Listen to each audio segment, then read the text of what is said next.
आप सभी वरिष्ठ महानुभावों ने जो विचार रखे हैं वह बहुत ही महत्वपूर्ण है। हम सभी देश की सीमाओं की रक्षा में दिन रात लगे हमारे वीर जवानों के साथ चट्टान की तरह खड़े हैं। उनकी वीरता, उनके कौशल, उनकी सूझबूझ पर देश अटूट विश्वास रखता है। इस सर्वदलीय बैठक के माध्यम से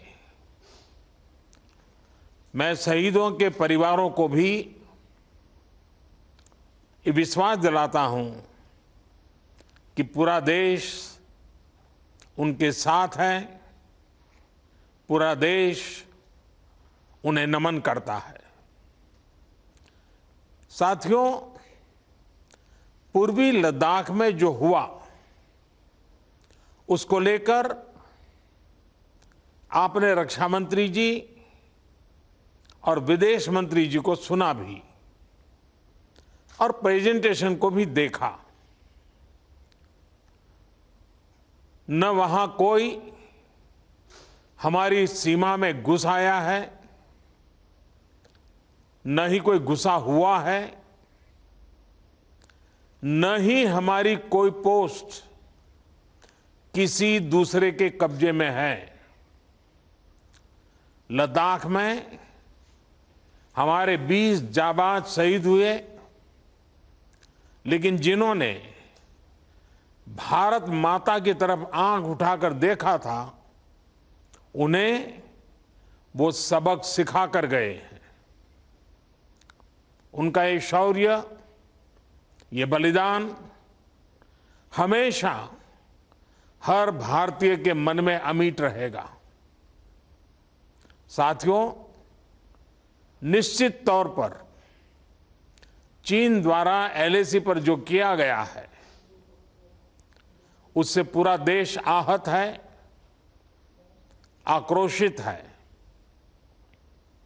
ये भावना हमारी इस चर्चा के दौरान भी आप सबके माध्यम से बार बार प्रकट हुई है।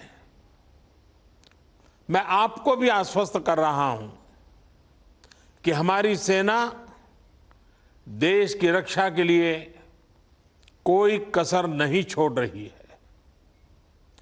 डिप्लॉयमेंट हो, एक्शन हो, काउंटर एक्शन हो, जल थल नभ में हमारी सेनाओं को देश की रक्षा के लिए जो करना है वो कर रही है।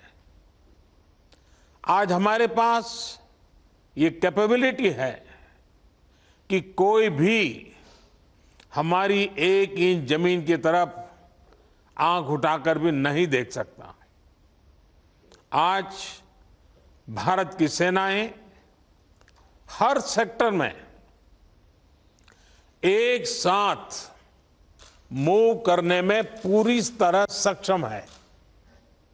ऐसे में हमने जहां एक तरफ सेना को अपने स्तर पर उचित कदम उठाने की छूट दी है, वहीं दूसरी तरफ डिप्लोमेटिक माध्यमों से भी चीन को अपनी बात दो टूक स्पष्ट कर दी है।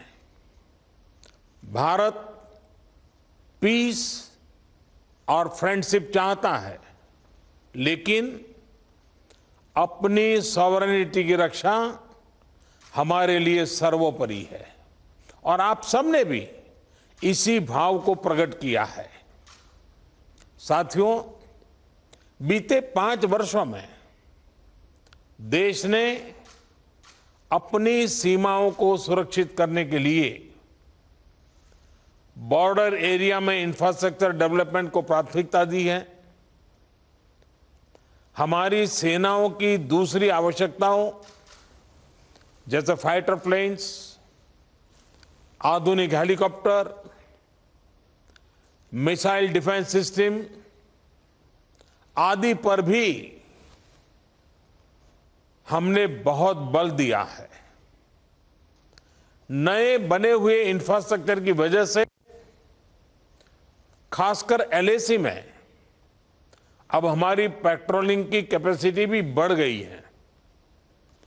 पेट्रोलिंग बढ़ने की वजह से अब सतर्कता बढ़ी है और एलएसी पर हो रही गतिविधियों के बारे में भी समय पर पता चल रहा है। जिन क्षेत्रों पर पहले बहुत नजर नहीं रहती थी, अब वहां भी हमारे जवान अच्छी तरह से मॉनिटर कर पा रहे हैं, रिस्पॉन्ड भी कर पा रहे हैं।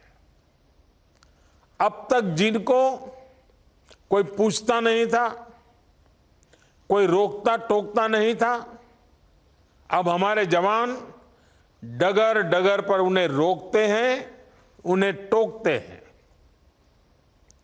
बेहतर हो रहे इंफ्रास्ट्रक्चर से एक मदद ये भी मिली है कि हमारे जवान जो उस कठिन परिस्थिति में वहां तैनात रहते हैं, उन्हें साजो सामान पहुंचाने में आसानी हुई है। साथियों, राष्ट्रहित, देशवासियों का हित हमेशा हम सभी की सर्वोच्च प्राथमिकता रही है। चाहे ट्रेड हो, कनेक्टिविटी हो, काउंटर टेररिज्म हो, भारत ने कभी किसी बाहरी दबाव को स्वीकार नहीं किया है। राष्ट्रीय सुरक्षा के लिए जो भी जरूरी कार्य है, जो भी जरूरी इंफ्रास्ट्रक्चर का निर्माण है, उसे इसी तरह तेज गति से आगे भी किया जाता रहेगा। मैं आप सभी को, सभी राजनीतिक दलों को फिर से आश्वस्त करता हूं कि हमारी सेनाएं सीमाओं की रक्षा करने में पूरी तरह सक्षम है। हमने उन्हें यथोचित कार्रवाई के लिए पूरी छूट दी हुई है। आप सभी ने इस बैठक के लिए अपना समय दिया, अपने मूल्यवान सुझाव दिए। इसके लिए मैं सभी दलों का, आप सभी नेतृत्वगण का हृदय से बहुत बहुत आभार व्यक्त करता हूं और आपके सुझाव आगे की रणनीति में बहुत लाभ करता होंगे, ये मुझे पूरा विश्वास है। मैं फिर एक बार इस एकता का संदेश देने में आप जो बढ़ चढ़ करके आगे आए हैं, वे सेना का मोरल तो बढ़ाएगा, देश के लोगों की हिम्मत बढ़ाएगा, लेकिन दुनिया को भी जो संदेश जाना चाहिए वो पहुंचेगा। और इसलिए आज की मीटिंग में आपकी सकारात्मक भूमिका का बहुत मूल्य है, उसका बहुत ऐतिहासिक महत्व है। और इसलिए भी आप सभी अभिनंदन के अधिकारी हैं। मैं फिर एक बार आप सबका धन्यवाद करता हूं। नमस्कार।